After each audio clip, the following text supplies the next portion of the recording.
I'm Craig Kenneth, a relationship coach and a psychotherapist. Every relationship is different and every breakup is different. Work with me and you'll get professional help on your situation. And if you're in no contact, focused on personal growth, my workbook series, The Knowledge, will help you make changes like you've never made before. Available now at AskCraig.net.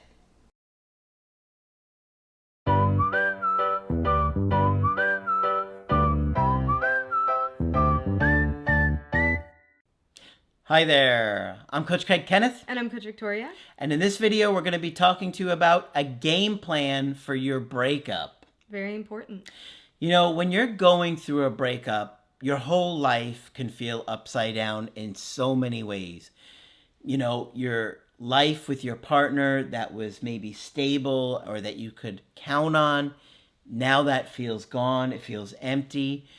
Your plans for your future, for many of you, are maybe missing somebody that you were going to marry or have kids with.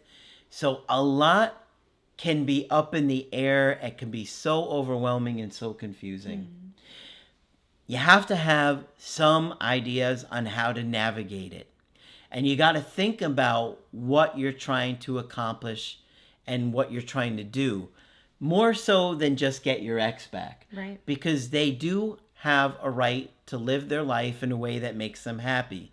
We certainly want to put you in a position to try and turn it around if you have the opportunity, but you also have to figure out what you're going to do with your life. And during a breakup, this is a whole rewriting of your game plan.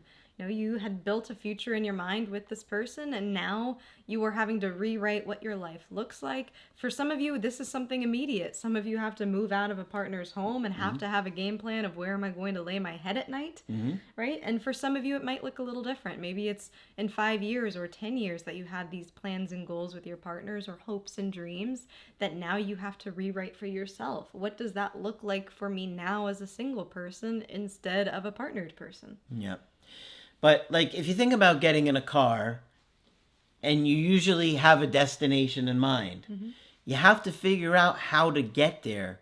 And there are some things after a breakup that will get you in the right direction. There's some things will keep you stuck or, you know, not moving, you know, and you're in the same place. So you kind of want to think of it as like a bit of a roadmap. And what we've always done here on the channel is to try and help you focus on personal growth.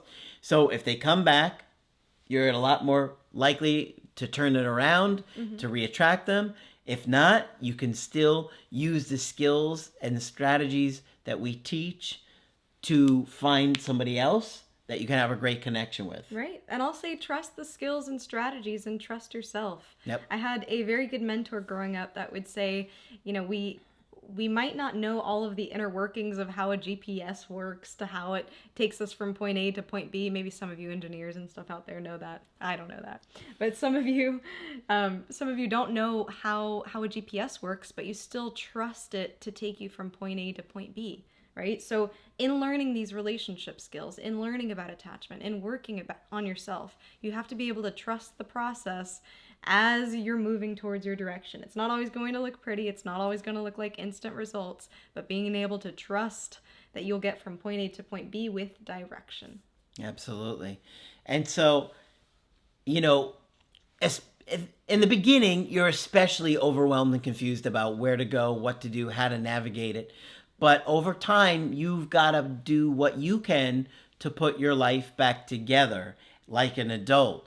And yeah, it's not easy. And all of you are going to face different challenges and struggles based on your life and your history and the things that you've been through. So today we've got an interesting email coaching from somebody that was born with some health issues. And as you can imagine, as you're going to see here, going through these pains and struggles that he went through would be overwhelming and in some ways, I think, pretty traumatizing. Okay, so this is a guy in his early 30s, and he says, I was born with clubbed feet. Okay, the first 13 years of my life, I had numerous corrective surgeries. Wow. And I did a little bit of digging into this just to have an understanding of it, but it can be very painful. I'm not sure if the treatment for it is different now than it was back then, but you can imagine what it would be like to go through all of these surgeries in your early life just to be able to walk. Right. And then to see others around you at your age, at your developmental stage, doing different things, it would be a challenge. And yes, the physical pain of those kind of surgeries. Yep. The best description of my parents is that they were very inconsistent. I had two relationships. The first, I did everything wrong. I'm okay with them not coming back. It's the second that I'm stuck on. And this relationship started immediately after his first relationship. And so this was a couple years ago. This is the fall of 2022.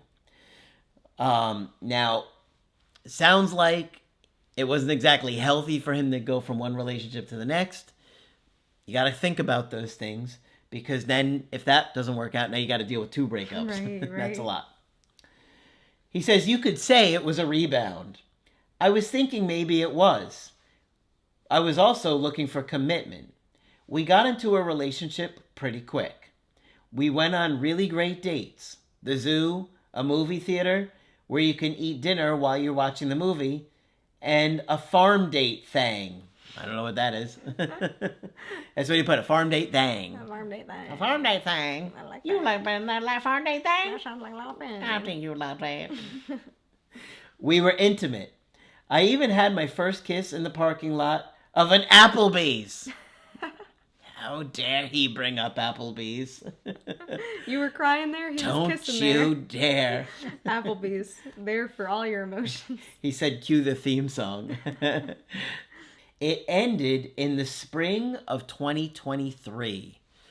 So that's almost 2 years ago. Mm-hmm. I think we're about a couple months shy of that breakup. And it sounds like he's still struggling with that breakup from 2 years ago. She asked for space. Then, a week later, I saw she changed the Facebook relationship status to single. Brutal. I reached out. She said she was thinking of doing the same thing. Tried to save it, but then went no contact the same day. I don't think there were huge reasons for the breakup, other than she got weird towards the end, insinuating I wasn't respecting her. Wonder if she gave some examples or told him some things about why. He said, the only thing I can think of is that I was exhibiting signs of an attachment style. Which one? That's kind of what I said in the email. I'm like, an attachment style? Anxious? Avoidant? Disorganized? What's going on? Right. Wasn't initiating, wasn't planning dates as much. Okay, so that sounds avoidant to me. He was probably an avoidant attachment style. And maybe she meant respecting her time, respecting her investment in the relationship so far. You know. Yeah. It's kind of vague what he's wrote, so it's hard to know. I had what seemed to be a heart attack. Okay, so I think he means he had a panic attack. Okay. I was waiting for her for a while in a hot tub when she finally came by. That's when it happened. Okay, so I think he was waiting for her to come over. He wound up having a panic attack, felt like a heart attack. That's what I'm interpreting here. Immediately after the breakup, I felt this unmutable silence. A silence you can cut with a knife. An understanding that silence was going to be present for the foreseeable future. So I guess he realized in that moment, I'm not going to hear from her. Right. A couple of days into the breakup, I was sitting trying to think about how to live a more interesting life. Going to the zoo more often.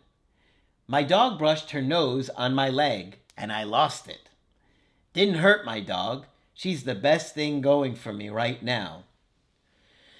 Okay, so it's kind of like he's taking us through the story of this painful experience, and it seems very traumatic in the way that he's writing it, right? And it seems like it's difficult to find the right words to describe that pain. Which is one of those basic things that you do in therapy is you expand your emotional vocabulary to be able to express, okay, this is what I'm feeling, this is what it was like, this is what I think it was. Yeah. So you can see here he's describing moment, and this is, how the best he could describe how it felt. So it's interesting just to see it laid out in that way. Yep. Anyways, I rushed her out of my room, punched the door, punched the dresser, smacked the bed, fell to the floor with my back up. I started to cry horribly, and I felt like I was back to where I was, where I had my surgeries. Okay, so whatever happened here was so incredibly traumatic and painful that it's like he regressed to that feeling of when he was little, going through all those surgeries, feeling probably alone, feeling a lot of pain. And so I think this was incredibly painful and difficult for him. And it seems like even the way he writes it, it still is. Right. And with trauma, we have a video in the course that actually talks about this, but trauma doesn't really have a concept of time, right? When it's in your brain and you are re-traumatized or triggered, it takes you right back to that same part of your brain that was activated during the actual trauma itself. So that's why these feelings, that's why these panic attacks or flashbacks, whatever you want to call them, that's why they feel so vivid and intense, is because you are almost essentially re-experiencing them. Yeah. And that's what it seems like. Yeah, it seems like in this moment he was back to being a little kid going through all those surgeries and in a lot of pain. That's what it feels like, right? And maybe many of you haven't had these types of surgeries, but many of us have had traumatic experiences in our past that a breakup can almost reignite or, bring back up, cause to resurface. So many of you might be hearing his story, hearing how this is written, and say, okay, there's something to this that is relatable. Even how he's describing, I punched the door, I fell to the ground. Many of us have fell to the ground in complete despair, crying, having our tears seep through the floorboards. Some of us at Applebee's. Some of us in Norway. On a train. So, there's something relatable about the way that he's writing these things, just in a very raw and visceral way. Yep. So I'm going to read this last part again because I think it's important to the next sentence. I started to cry horribly, and I felt like I was back to where I had my surgeries. My feet were in casts again. My feet ached like the doctors just cut them up and loaded them up with foot screws again. Wow. I mean, this is a very vivid, clear picture. We can all kind of see what he's going through here, right? Looked across my room and crawled my way over to get my phone. Called my dad and told him to come over. But he was getting anxious, and I rolled over on my back. I got paralyzed. I couldn't speak. I couldn't move. I hung up and called a crisis center. This is so incredibly painful, right? You can see in the way he's writing this, you can almost see him going through this. Yeah.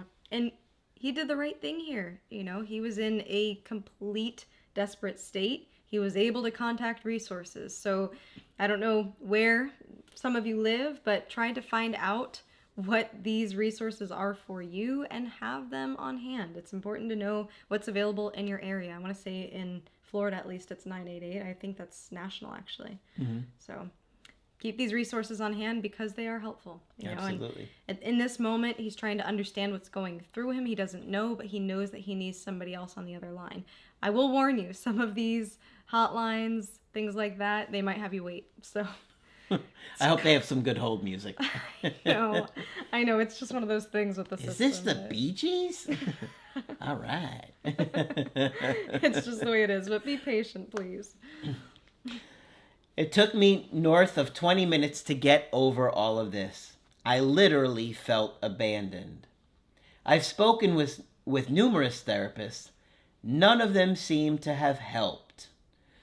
Okay, this is a little confusing because we're not really sure how they were supposed to help you, what kind of help you were looking for. what you were asking of them. Right, or how consistent you had been. Yeah.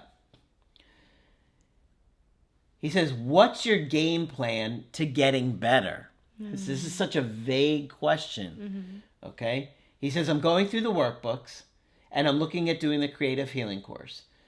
So obviously the course and the workbooks are going to help you a lot. And it's going to help you process this. It's going to help you process the story of his life. We've got that activity that would be really helpful for him.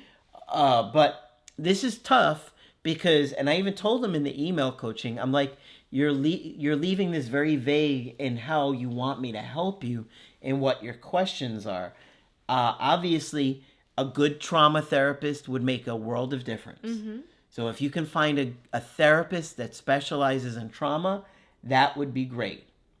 I suggested him doing research into some books, looking for any kind of resources that he might enjoy into understanding himself, trauma, what he's going through. I would also add community. You know, when you're going through very specific issues and you kind of look around you and you don't see others really battling those kind of issues, it's so paramount that you find a community, whether it's online, whether it is by reaching out and researching about what's available in your area, but finding others that have been through similar things. So for some of you that might mean 12-step programs. I know that's been very helpful for a lot of people. For some of you it might mean support groups, grief groups, so connect yourself with these kind of resources. And I know him being in the place that he is, it can be hard to know where to start. Yeah. We're coming on here as people who are in the mental health field. These are things that we talk about and think about all the time. But if, you're living your life and going through just your breakups and grief and losses, sometimes you don't really know where to run to unless you're provided with these resources. So please do the research to be able to know where to go, because the first steps can be some of the hardest. Absolutely.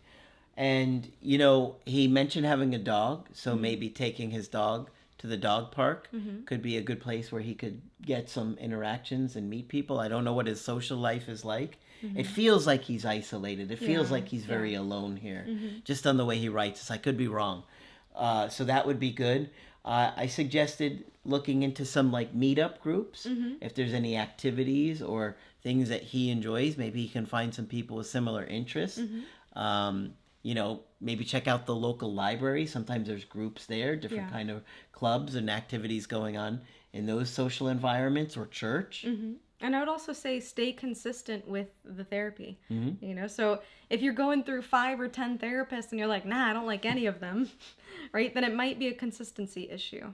So find somebody that you have a decent drive with and stay consistent. It takes time to build that kind of a therapeutic relationship with your therapist, and so you kind of got to give him a chance there. You got to give him a chance to get to know you. You have to be able to practice that vulnerability slowly, and I know it's so hard in the beginning because you're so hurt.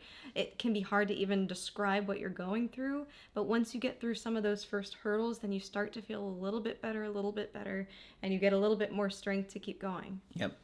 One other thing that I thought would be important for him to consider is getting evaluated by a psychiatrist. I get a sense that he's depressed. And so, we talked about getting a therapist, but get evaluated by a psychiatrist as well. They can make a difference. Even if it's something that you look at temporarily, it could help you through this difficult time, because it's been a long time where it seems like he's been struggling, because we're coming up on 2 years now.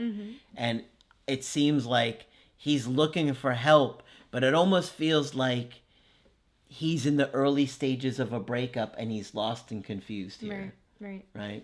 And, while we're not psychiatrists, something that Margaret would often say is, sometimes medication can help you through the bump, right? So it can be just a start. And having those important conversations with your medical professional is very, very important. Yeah. So hopefully all of these suggestions are something that you consider and think about. Everybody's in a unique position and everybody has different things that they enjoy, but finding some things that you really like can make a big difference in making you feel better and finding the happiness and joy of life again. Right. And I would say start to visualize what you would want your life to be like. I know when we're starting from scratch, we kind of have this a bit of option overload. We don't really know where to go or what to choose or what to do. We might not even have the will to do a lot of different things, but start to envision. It was some of the strategies that I would use when I was still like a baby therapist. I'm still in some ways a baby therapist, but with some of my early clients was just to use the phrasing, well, what would be nice?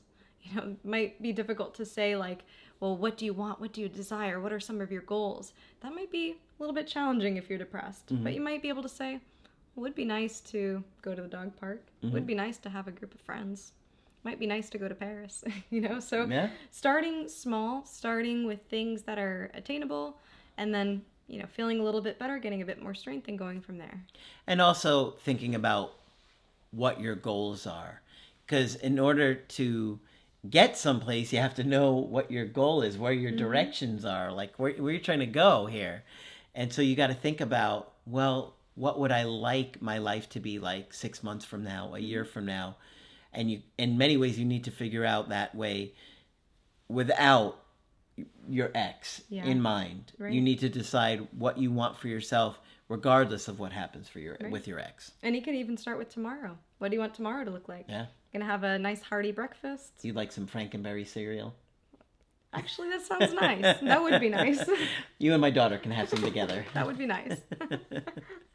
So starting small, and remind yourself that you will feel better. I know it's super cliche.